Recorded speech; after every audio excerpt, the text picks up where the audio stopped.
Wisconsinites, thanks for tuning in. I'm Tony Evers, and I'm proud to be the 46th governor of our great state and to introduce my 2021-23 biennial budget to you this evening. Before we begin tonight, I want to mention that today is a pretty important day, and that's not just because I'm giving my second ever budget address. It's because today we have a spring primary across our state. And there are a lot of important things on the ballot, from state superintendent of our schools, local mayors and village board members, judges, and so many others. Polls close in less than an hour. So if you haven't had a chance to vote yet and you're watching from home, hit pause, grab your mask, your photo ID, and your proof of residence if you need to register. Find your polling location by going to myvote.wi.gov and get there right away. And remember, you just need to be in line by 8 p.m. to vote. Voting is such an important part of our democracy, so don't worry. I promise I won't be offended, and I'll still be here on YouTube when you get back. When I gave my State of the State address last month, I talked about the struggles we faced this past year and the challenges we have faced and will face in the days ahead. I know I don't have to tell you how hard this past year has been because we've lived it. You've lived it. People across our state and country spent the better part of the last year worried. Worried about how you'll see a doctor or afford your prescriptions. Worried about taking care of your loved ones from a distance. Worried about affording child care for your kids and how this pandemic has affected them. I know there have been sleepless nights worrying about finding work or being safe at work, worrying about the future of the business you built from the ground up, worried about making sure you can keep the lights on and heat on at home. So, as you're watching tonight, filled with a year's worth of worry, I know you're also wondering whether we can claw out of this crisis, where we can go from here, how we get back on track, and what's next. Well, tonight, Wisconsin, I want to tell you this. It's going to be okay. We are going to be okay. As both the state and a country, we find ourselves with a decision to make. When this pandemic is over, we could go back to the way things have always been and always have been, or we can take this moment to demand the future we dream. We could ignore the problems this pandemic brought to the forefront, or we can face them and fix them together. We can make excuses for the last decade of decision makers who cut corners, or we can commit right now to start putting people first. Well, Wisconsin, we aren't going to retrace our steps back to the way things were. We aren't going to follow the map back to where we started when this pandemic began. After all we've been through, we aren't going to apologize for wanting more for each other, for our neighbors, for our kids, our parents, grandparents, and the state's future. So I want to tell you something tonight, and I need you to really hear me. Don't let anyone tell you we can't afford to make health care more accessible while saving your hard-earned tax dollars. Don't let anyone tell you we can't afford to fully fund our public schools while cutting taxes at the same time.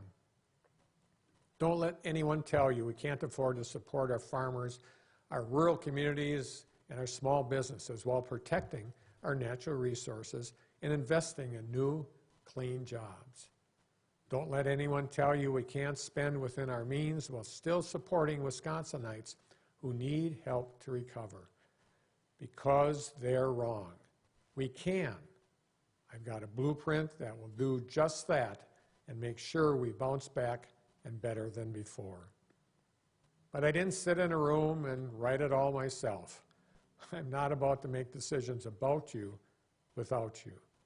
So just like we did 2 years ago, we went directly to folks from across our state to ask for your help putting together our Badger Bounce Back agenda that I'm excited to share here tonight.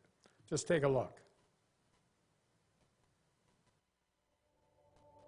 During a time period of a global pandemic, you spending your time giving us this moment, giving us this opportunity to engage in a conversation is a really big deal.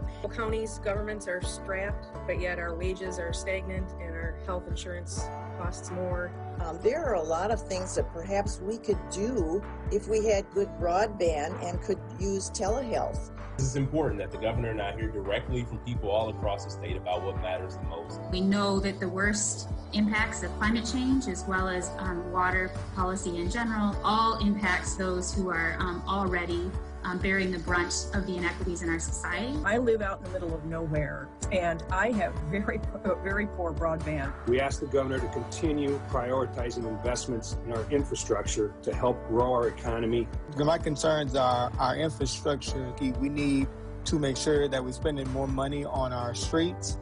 That's why these listening sessions are so important, to ensuring that we are hearing directly from the people of Wisconsin. And when you talk about caregivers, they're living paycheck to paycheck. My in-laws live on a farm. They can barely provide enough bandwidth for their 3 children who are going to school virtually. Getting Wisconsin to finally accept Medicaid expansion.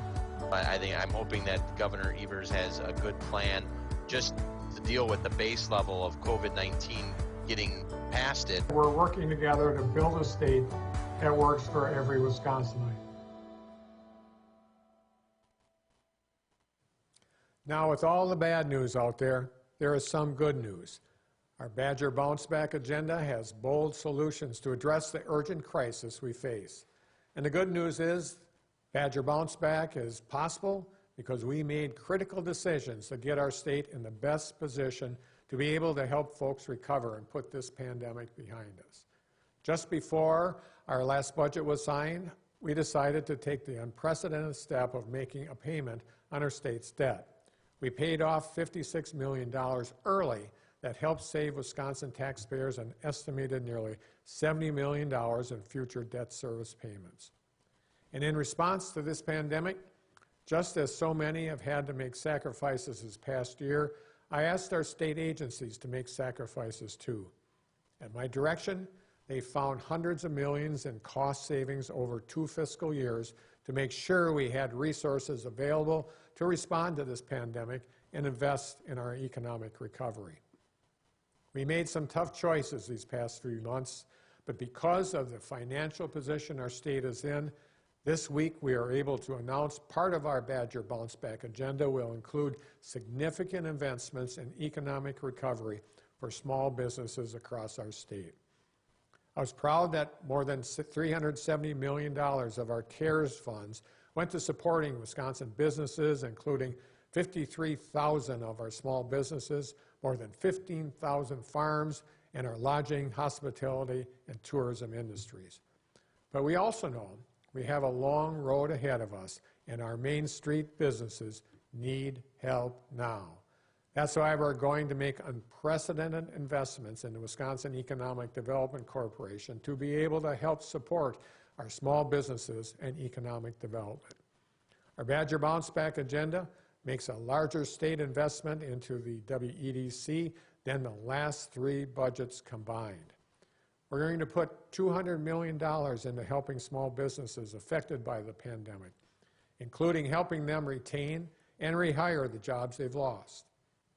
And we know that if we want to come out on the other side of this pandemic stronger than ever, we need to commit to investing in innovation and economic growth too.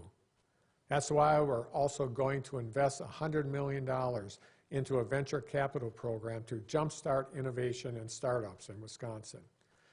But as I've said all along, if we're going to get serious about economic development in our state, then we have to connect the dots. And you've heard me say that a lot. Connect the dots. It means recognizing how every issue our state is facing affects all the others. We have to understand how having good roads and transportation affects small businesses and farmers getting their product from point A to point B. We have to understand how lack of access to affordable housing affects kids in the classroom. We have to understand how lead pollution and poor water quality affects our healthcare system. We have to connect those dots between these issues to make sure we can recover from this crisis. And that's why in the coming days, the WEDC will also be announcing our administration's vision for economic development to make sure we can bounce back with an economy that works for everybody. But that's just part of our Badger Bounce Back agenda, because it begins, as it always does for me, by doing what's best for our kids. It starts with education.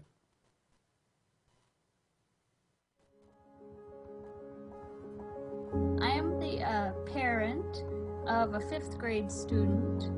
My son has multiple complex disabilities. I see our school counselors, social workers, and school psychologists being stretched very thin in our district with an increasing number of mental health issues that our students have had both before and even more so during the pandemic. The biggest issue that I'm definitely hearing from college-age students is the need for extra financial aid. It has been extraordinarily difficult for him to gain access to the AAC devices and services that he desperately needs in order to communicate. I see them being torn in different directions with all of their different responsibilities, and then our students' needs often fall through the cracks. So I'm hoping for better funding for mental health professionals in our schools too.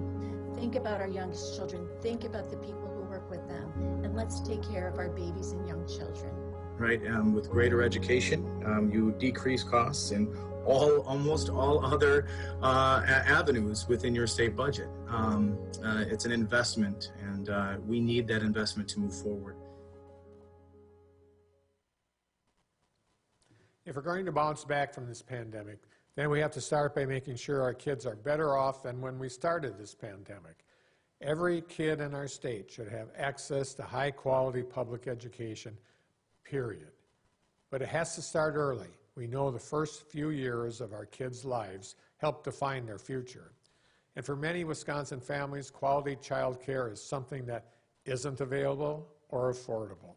That's why last week I announced that my budget will invest $140 million to support our kids and our families to address quality, access, and equity in our early education and child care system for our kids, all while supporting the folks who care for them. And those investments can't stop when our kids grow up and head off to kindergarten. So for the second budget in a row, our Badger Bounce Back agenda proposes that the state delivers on its commitment to 2/3 funding for our schools. Look, Republicans and Democrats agree on this issue, including 2 years ago when 2/3 funding was backed by a Republican-led bipartisan commission. It should have been passed in our last budget or in the special session of the legislature I called last year. Unfortunately, the legislature couldn't get it done in either case. Well, here's the bottom line. If members of the legislature are going to make promises on this, then they sure ought to keep them. Let's stop talking about it and just get it done. And 2/3 funding isn't the only place we've seen public education investments sidelined by politics despite having broad public support. The same goes for special education. I was proud my last budget provided $95 million more for special education funding. It was the first increase in more than a decade. And that was a big step forward. But the fact of the matter is, after a decade of failing to provide more funding, we still have a lot more to get to where we need to go.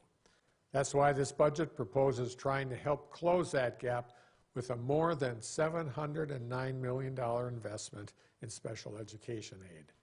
And finally, we're also going to invest in supporting our rural schools by fully funding sparsity aid with a $20 million investment.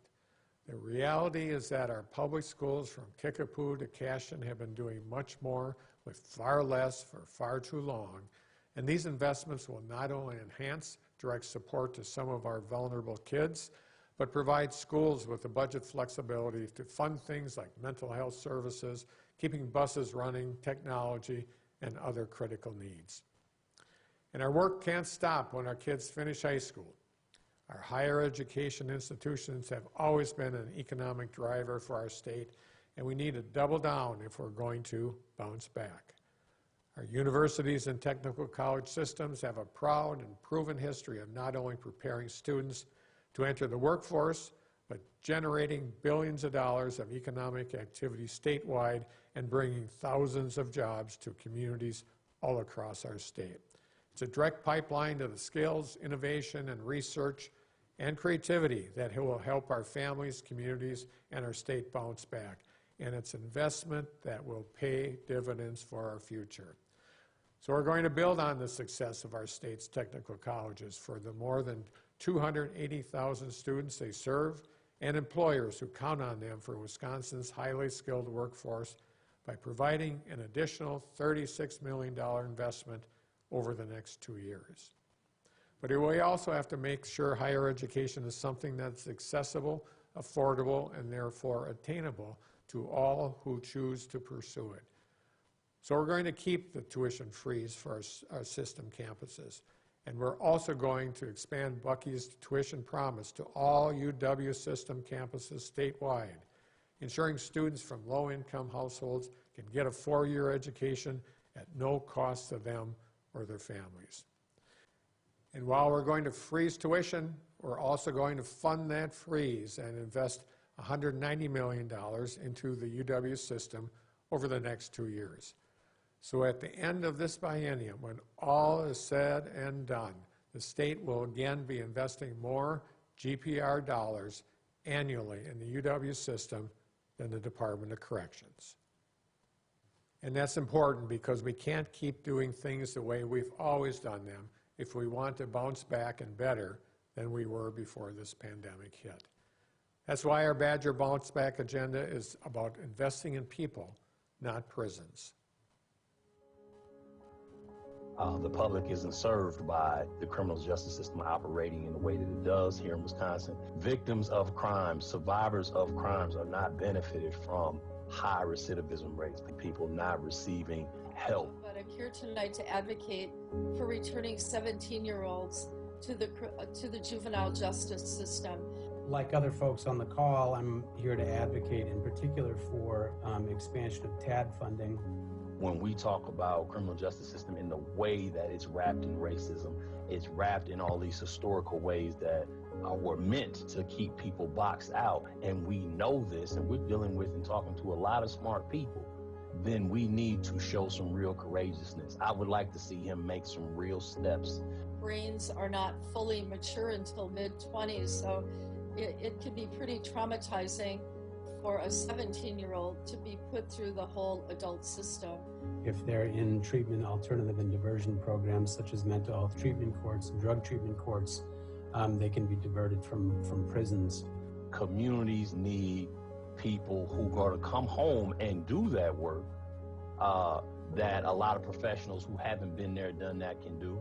But this is all serious stuff, and if we don't make some progress in this budget, we will be in a much, much worse place. As a taxpaying citizen, what would you rather invest in? Wellness support or incarceration and recidivism? Thank you. We know our justice system has put a strain on our state. We failed to adequately fund alternatives to incarceration, especially for folks who need mental health services or substance abuse treatment. Our prisons have been overcrowded, which costs more of your tax dollars in the long run. And we haven't given folks enough resources or tools to be safe and successful when they re-enter our communities, from education to affordable housing to workforce training. And perhaps most importantly, we have yet to address the disproportionate impact the last more than 2 decades of laws have had on our communities of color. It's time to face the facts. We have got to change. And if we're going to bounce back from this pandemic, we have to get our priorities straight. We can't keep throwing your taxpayer dollars into a system that doesn't help our state or our people thrive. It's holding us back. And here's the deal. You know I'm a big believer in science. We can keep our communities safe by holding violent offenders accountable, saving money, and reforming our justice system all at the same time. Because in the 21st century, we can use science and evidence to help us make better decisions. And it starts with our kids. It It's been years since the 2017 Wisconsin Act 185 was passed and the legislature made promises to close Lincoln Hills and Copper Lake. Many of those changes and promises have yet to be realized due to legislative inaction. By focusing only on physical buildings and not on holistic change throughout the system, Act 185 was always going to fall short. That's why in this budget, I'm going to propose that we truly overhaul our juvenile justice system by focusing on best practices and a community-based approach to facilities. We're once again proposing that our juvenile justice system treat youth under 18, with some limited exceptions, as kids, not adults. We are one of the only states in the nation that has not made this evidence-based change in ensuring that youth are treated as youth, and that needs to change now. And right now, there's no foundational training for how to interact with and engage justice-involved kids. So we're going to make sure that across our state, youth justice agencies have the training they need to help our kids be successful, from understanding adolescent brain development to best practices on engaging kids, to evidence-based practices for delinquency, to understanding the unique needs of girls and LGBTQ youth. We're also going to invest nearly $9 million in a pilot program to start increasing services in our communities so kids who are at moderate or high risk can get intensive, evidence-based treatment closer to home. Because we know that, we should be providing kids and families with as much support as we can to get on the right track in prioritizing investments in rehabilitation and treatment for our kids. That's why we're also going to change the way we sentence our youth to require that courts truly consider the youth's risk, treatment needs, and the severity of the offense. Our justice system should be about both accountability, but also about the opportunity for treatment and rehabilitation. And any meaningful reform of the juvenile justice system must include this approach. Finally, we're going to again propose to close Lincoln Hills and Copper Lake so that we can get our kids closer to home as soon as we can safely and responsibly can.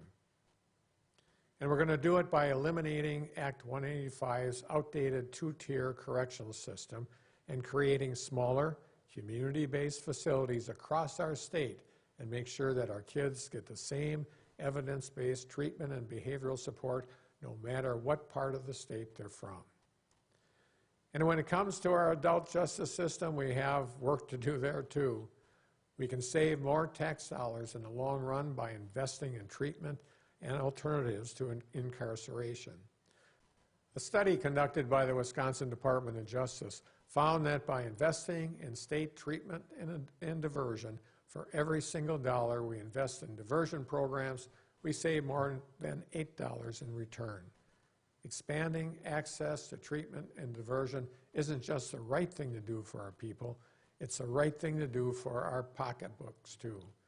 That's why in our last budget we increased the funding for the treatment alternatives and diversion programs to the highest funding level ever. And we're going to double down on this investment in this budget by providing an additional $15 million to expand this program. A decade-long study on race and prison sentencing in Wisconsin found that compared to their white counterparts of individuals convicted of felonies in Wisconsin, black men are 28% more likely to end up in prison. Hispanic men were 19% more likely. Native American men are 34% more likely to end up in prison. The last wholesale rewrite of Wisconsin's criminal code hasn't happened in more than a decade. So we're going to start by having a sentencing review council go through every section of our state's criminal code to focus on equity, rehabilitation, and evidence-based sentencing practices that will result in better outcomes and make this system fairer while keeping our communities safe. We're also going to expand the earned release program to include programs that are evidence-based to reduce recidivism, like education, work training, and treatment programs so that when folks re-enter our communities, they have the tools they need to be successful. Reforming our justice system is long overdue, and it's part of our overall goal to ensure our state bounces back and better than before. I want to be clear, there's more to equity and justice than corrections and incarceration. I think it's time for us to take bold action and to really do everything we can. For me, climate change is the top environmental issue, and allied with it, of course, is equity and racial justice. And my top issue is climate change. Obviously, as a young person, climate change is deeply concerning to me and just the outlook of my future. We could be investing in pilot programs in both rural and urban areas that not only combat climate change and build resilience, but also provide jobs and training for communities that desperately need them right now. And I think we really need to see ways that the state can support localities and municipalities